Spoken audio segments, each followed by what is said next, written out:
Have you ever noticed how some people feel almost physical discomfort when someone says they are going to visit them?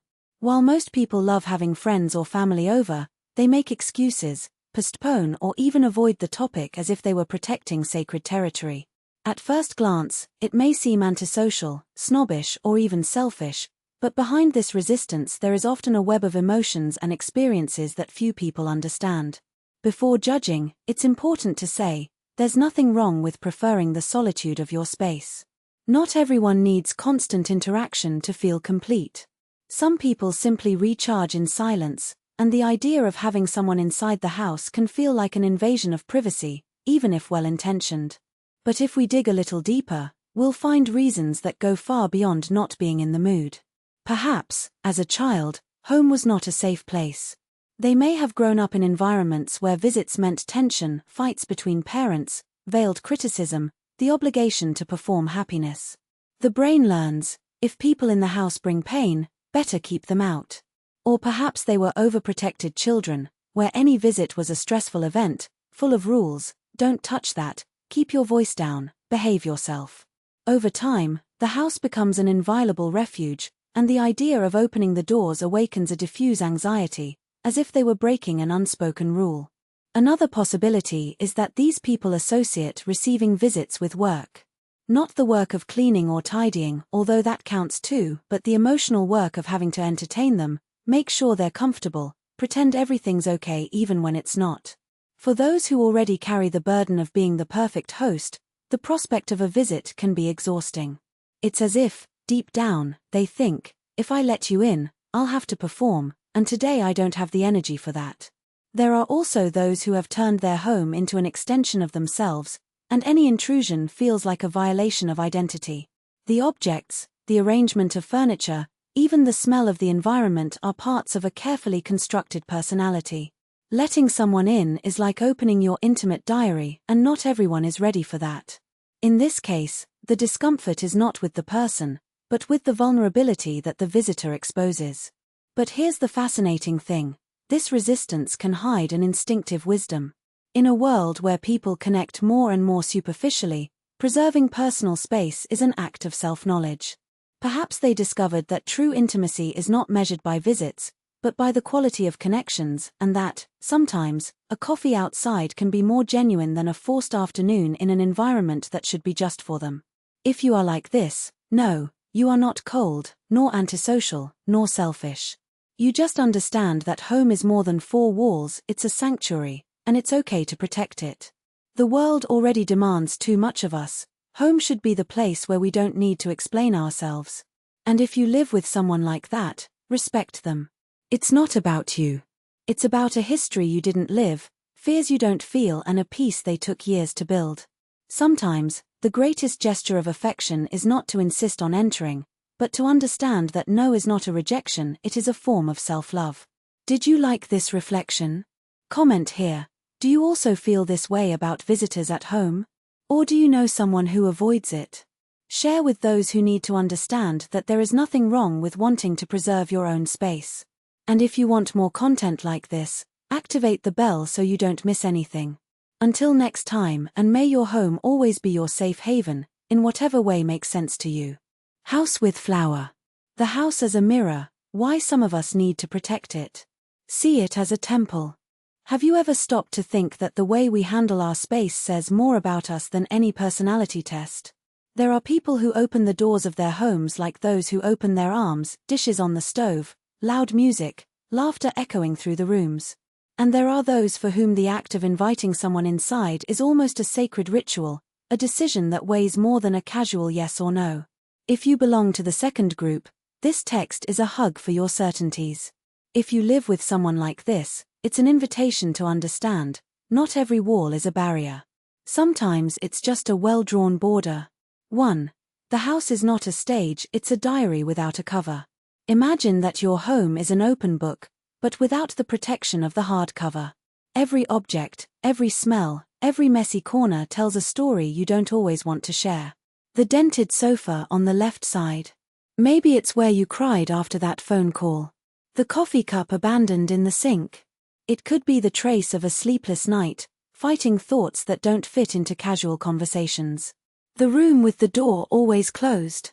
Maybe you keep not just clothes, but versions of yourself that only come out when no one is looking. For those who see the house like this, inviting someone in is not just a gesture of hospitality, it is an act of vulnerability. And, in a world that already demands that we perform happiness online, smile at strangers and pretend that everything is fine, home becomes the last refuge where the mask can fall. It's no surprise that, for these people, a no isn't rude, it's self-preservation. 2. The fear that lived before, why some doors take a time to open. It's not about you. It never was. When someone hesitates to receive visitors, they are not rejecting your company, they are protecting a space that, for them, is the only territory where they still have control. And this care can come from places you might not even imagine. The house that was not home, those who grew up in environments where the walls held screams, heavy silences, or the feeling of never belonging, learn early that a home is not given, it is earned. Each object placed in the right place, each rule of coexistence, even if invisible, is a way of saying, here, finally, I am in charge. Here, I feel safe. The invasion that hurt. Have you ever had something stolen? I'm not talking about objects, but about the feeling of violated privacy, that friend who accidentally went through your drawer, the relative who criticized your decor, the ex who left marks on your space long after leaving. A house invaded once can become a fortress forever. The weight of being a host. For those with social anxiety, receiving visitors is not a pleasure, it is work. Cleaning every last corner, making sure the food is perfect, keeping a conversation flowing while mentally calculating whether the other person is having fun. It's exhausting performing hospitality when you're already tired of performing life. 3. The paradox. Whoever invites you least may be whom you love most. Here's the irony. The people who are most protective of their space are often the ones who most value true connection. They don't want coffee and small talk, they want comfortable silences, laughter for no reason and the certainty that, if you are there, it is because you deserve it. For them, intimacy is not measured by frequency, but by quality. They prefer a dinner for 2 than a party for 20 because they know that, in large groups, conversations become shallow and the noise drowns out what really matters. They don't invite you to spend time, but to share moments, and that requires a level of trust that can't be built overnight. They understand that not every bond needs an address, sometimes a coffee at the bakery, a walk in the park or a phone call at 3 a.m. say more than a shared couch. 4. What to do when you're there outside. If you love someone who treats their home like a sanctuary, the worst thing you can do is NSISI. It's not about you. It's about. Respect the rhythm. If she says not today, it's not never. It's it doesn't fit now. Offer alternatives. How about we see each other in the park? Shows that you value her company, not the setting. Understand that her yes is precious. When she finally opens the door, know that that invitation took years of building trust. What if you are the one protecting the space? Don't feel guilty. The world already has too many people who open their homes out of obligation and close their hearts out of fear. You do the opposite. You open your heart only to those who deserve to enter. 5. The house as a metaphor. What does your mirror reflect? Think about it. The way you deal with your home reveals how you deal with yourself. Doors always open. Maybe you love the creative chaos, the energy of people around you, the feeling that life is better when shared. Doors with double-checked locks. You may have learned that security is something you build carefully and that not everyone deserves to see your trenches. A door ajar, neither fully closed nor wide open. You are one of those who balance the desire for connection with the need to breathe. There is no right or wrong. There is only what makes sense for your story. To reflect and comment. Small Blue Diamond, do you identify with this way of protecting space? Or do you know someone like that? Small Blue Diamond, when was the first time you felt like your home was really yours? Small Blue Diamond, how do you manage the balance between privacy and connection? Share this text with anyone who needs to understand that it's not cold to want to keep a piece of the world for yourself. And if you liked this reflection, activate the bell so you don't miss the next ones, because here we talk about the things we really feel, not the things we think we should feel. Until next time.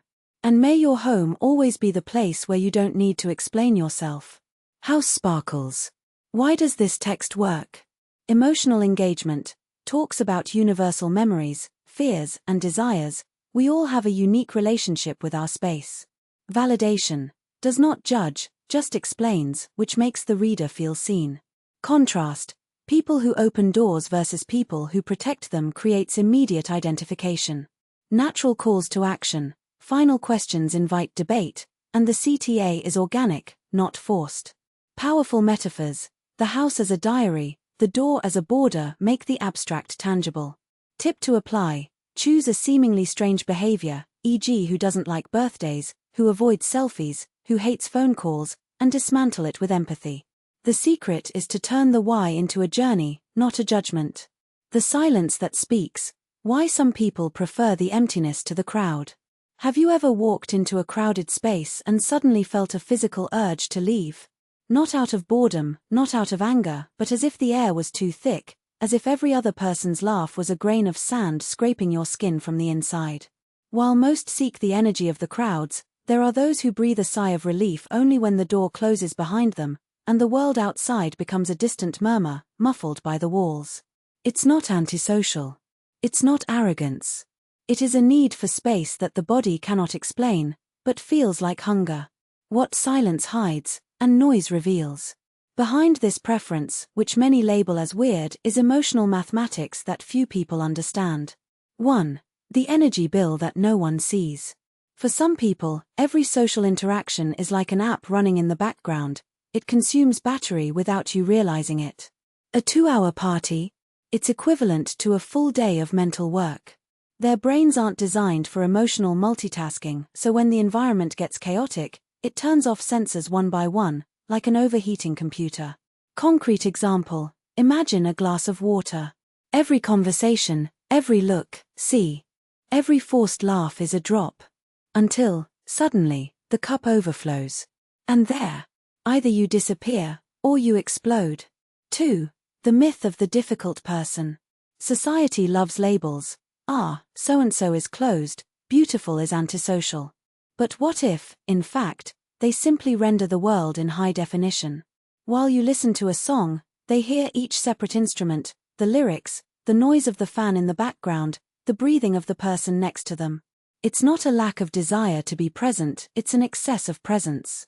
Powerful metaphor, it's like watching a 4K movie in a crowded theater, while everyone is happy with the pirated 240p version. 3. The body memory of excess. Oftentimes, this aversion to crowds isn't natural, it's learned. It could be the child who was ignored at birthday parties, the teenager who felt invisible in groups, the adult who was betrayed in safe environments. The body stores these marks as a warning system. Here, you've been hurt before. Be careful. Catchphrase, the past doesn't scream. It whispers in your bones.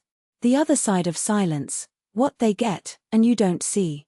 While the world applauds those who fill their calendars with commitments, these people are cultivating something rare. The art of listening, really.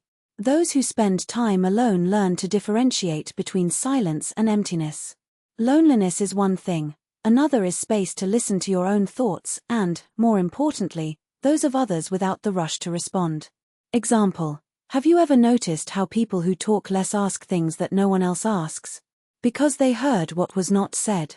Creativity without an audience. Most great ideas don't come from crowded brainstorms. It is born in the shower, on a walk alone, in the early morning when the world is quiet. These people are not running away from life, they are creating it in secret. Metaphor, they are like night gardeners, they plant things that only bloom when no one is looking. Freedom to be inconsistent. As a group, we are pressured to have a stable version of ourselves. Alone, we can cry watching margarine commercials, laugh at a joke that only we understand, or spend hours organizing pens by color. There is no judgment. There is no performance. It just exists. How to love someone who prefers the shadows. If you live with one of these people, or are one of them, here is an unwritten manual. Heavy checkmark, don't take it personally. If they cancel plans, it's not about you. It's about their emotional battery. Ask, would you prefer us to see you in a quieter place? Hint, empty cafes, early morning parks, parked cars at night are their temples. Heavy checkmark, respect the rhythm of silence. Don't fill the gaps with words. Let the silence breathe. Sometimes being together without saying anything is the greatest gesture of love you can offer. Heavy checkmark. Celebrate small appearances. If they went to your party and stayed for 20 minutes, that was an act of courage. Give thanks. Don't say, wow, you disappeared quickly, but rather, I'm glad you came. It means a lot. Heavy checkmark. Understand that their love is in homeopathic doses, but it is pure. They won't bombard you with messages or post photos with you. But when they choose to be present, it's because they really want to. And that's worth more than 1,000 automatic likes. For those who recognized themselves in this text. If you are from this tribe, no. You are not defective. The world isn't tailor-made for introverts, sensitive people, or selective people, but that doesn't mean you're wrong. Your need for solitude is a superpower. In an age of constant distraction, those who can be with themselves without panicking have a rare advantage: self-knowledge. No need to apologize for existing in low resolution to others.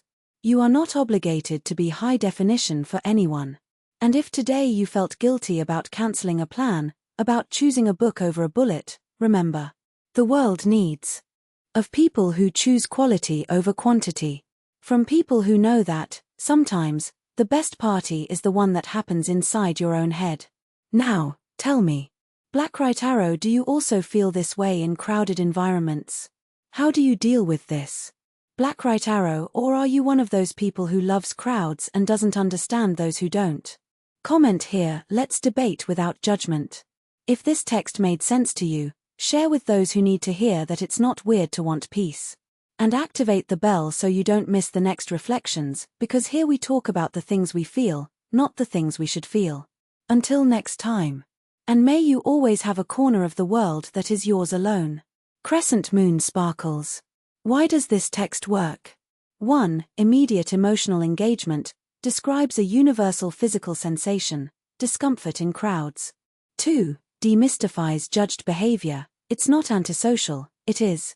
3. Visceral metaphors, the thick air, grains of sand scraping the skin. 4. Disclosure structure, starts with the problem, explores causes, ends with empowerment. 5. Organic CTA, inviting, not imperative, let's debate without judgment. 6. Memorable final phrase, a corner of the world that's yours alone, potential to be shared. Tip to apply. Choose a socially misunderstood behavior, e.g. someone who doesn't like being touched, someone who avoids eye contact, someone who hates surprises, and dismantle it with empathy plus science plus poetry. The key is to turn the why into a journey, not an accusation.